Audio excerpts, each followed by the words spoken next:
លោកយាយ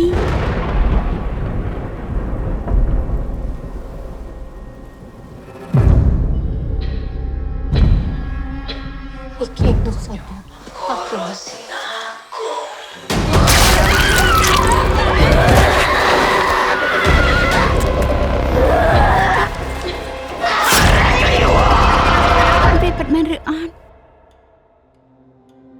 យាយជាអ្នកផ្ដាំរឿងនេះ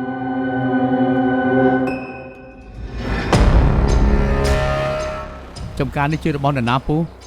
មិនយូរទេនឹងខ្លាចជារបស់យើងម្ដងទៀតថ្ងៃក្រោយអញត្រូវមើលការខុសត្រូវចំការនេះ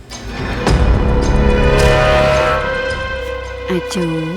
ហេតុអីមិនប្រាប់យើងថាឯងនឹងមកមនុស្សទាំងនេះធ្លាប់ធ្វើការឲ្យគ្រួសាររបស់យើងខ្ញុំនៅតែជាសមាជិកគ្រួសារនេះត្រូវទេលពូពួកគេជាអ្នកណាពួកគេជាសមាជិកគ្រួសារទាំង7សពតោឯងត្រូវធ្វើពិធីបួងសួងសុំពរដើម្បីការពារគ្រួសារយើងទាំងមូលយើងនៅទីនេះវាខុសអីយើងមិនគួររស់នៅទីនេះទេមែនទេសាប់តូអ៊ីនតាន់ត្រូវខ្លាចជាដង្វាយដៃរបស់ពួកឯងមែនទេខ្ញុំមិនខ្វល់ថាមីងមានចំនួនអីជាមួយនឹងពូនោះទេ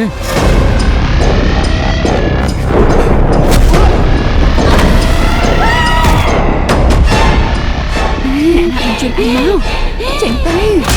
អ៊ីនតាន់អ៊ីន